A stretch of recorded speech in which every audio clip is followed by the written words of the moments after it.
Good day. I am Mrs. Alston, and this is my tiny studio.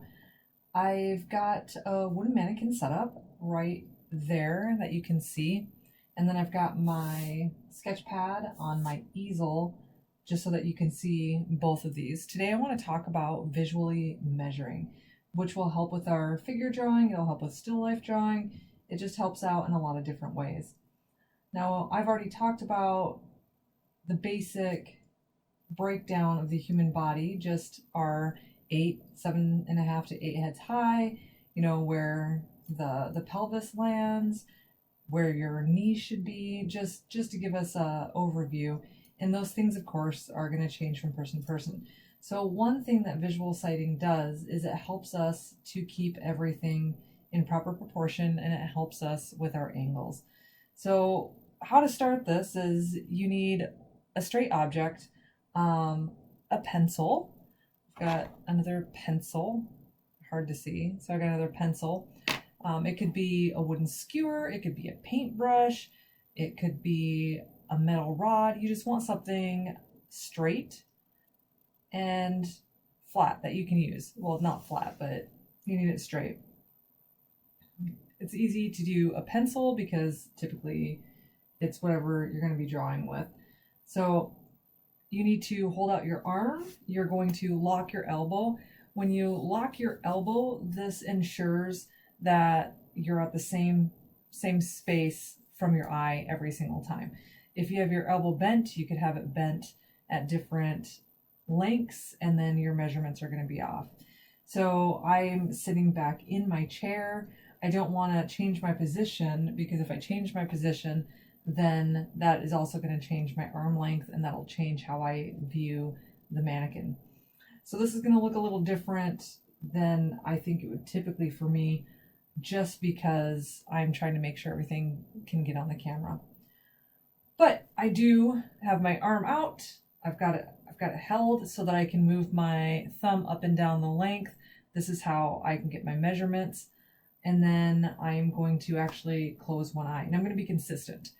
So don't switch your eyes. Close the same eye. You want pretty much the same body stance. I'm using the same arm. Do not switch arms. Once again, like when you start switching things around, things get off.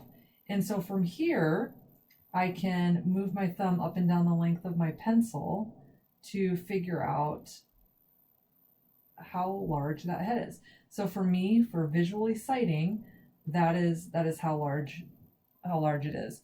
And so from here, I can actually visually measure other things. So what else lines up with my head? My forearm. Well, that's almost there. If I took in that shoulder and then the upper arm, that would be the same. Making sure there's my head. But this way I can compare, and I can kind of just get a feel for how large something is. Now, when we do figure drawing, you associate everything with that measurement of the head.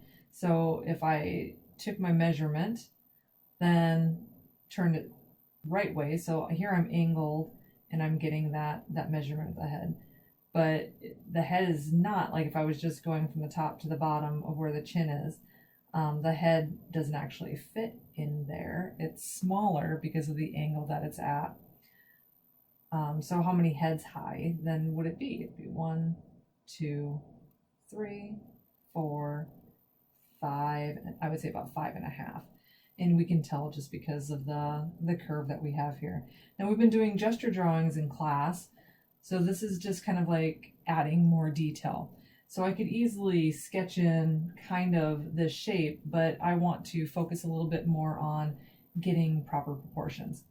So once again, I have my elbow locked. I've got my hand out there with my pencil, and I know this is about the length of my head. So I'm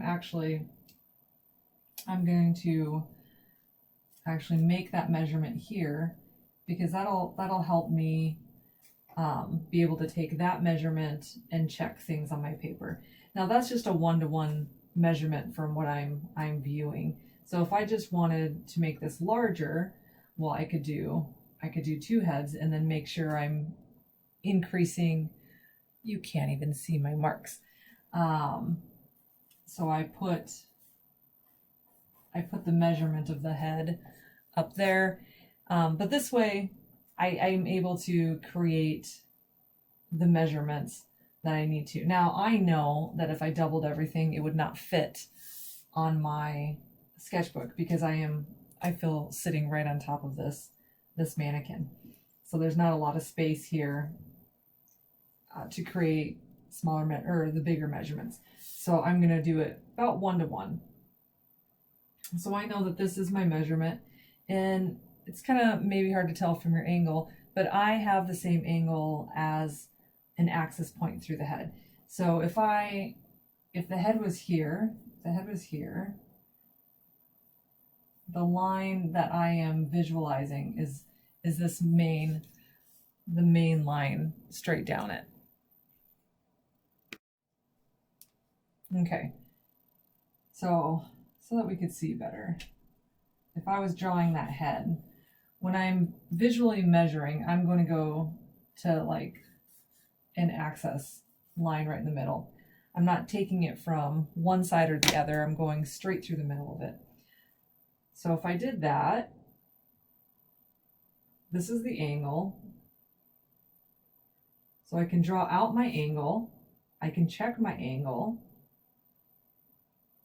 And I'm keeping my elbow bent as I do that. So I've got my same angle. You're able to take this straight down to your paper too to get an angle. So I lightly drew the angle up there. I feel like I'm gonna have to do this in marker. So from there, I can visualize, I can take a visual measurement of how wide that head is. And the head is, let's see, if that's the length of my head, the width of my head is about 1.5. So if I'm saying that is how long my head is, well then I can easily take that measurement, flip it on its side, and increase it by about half. And I can give myself some little markers there to just give myself a reference point. I can come back up here. There's my head. And if anybody caught it, what I did was I made my head too wide. It would about 1.5 of my head fits the length. So then I need to readjust. So that's my head. I need to actually come in about half on either side. And then I could, curve it out. Even with pencil, I like to use lots of little lines to help me pick out the correct lines. Leave the wrong lines until you get the right lines. Okay, so from there, I can do the angle of my shoulders. Let's see. So if I'm going to go off that measurement of my head again to my chin, my shoulders are just a hair bigger, so not too much. And this is the angle. So if I'm bringing the angle down here, I could make a mark with my pencil, which would be nice because then I could easily erase it. But I'm not worried about that. So I have that neck joint. So that's going to overlap. And then I have my shoulders at this angle.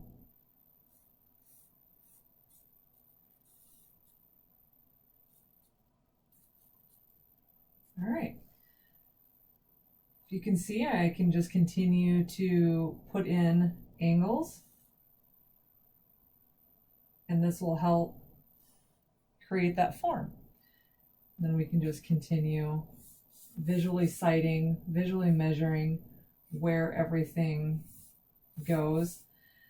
Good thing to remember here is you can easily put in little dots, little reminders, little marks to say like, hey, I need to come all the way from here to there, to that spot.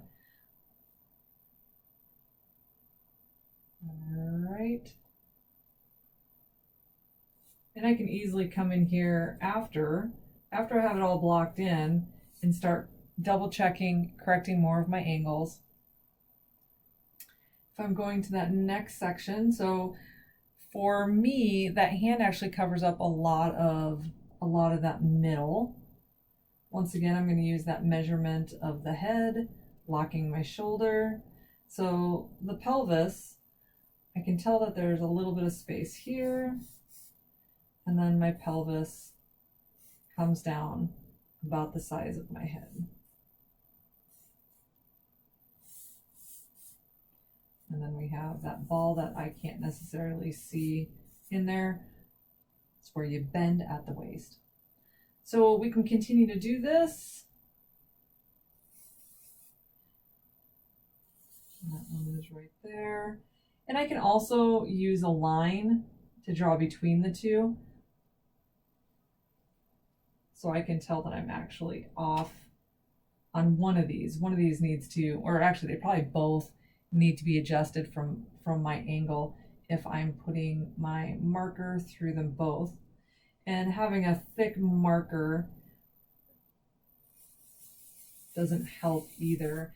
A thinner object, that way you can see through things better. I really do like using a skewer or a metal rod. All right, so I've increased the size just with my head, but I know that everything is based off this measurement of my head right here. So from here, I know that I've got things into proper proportion.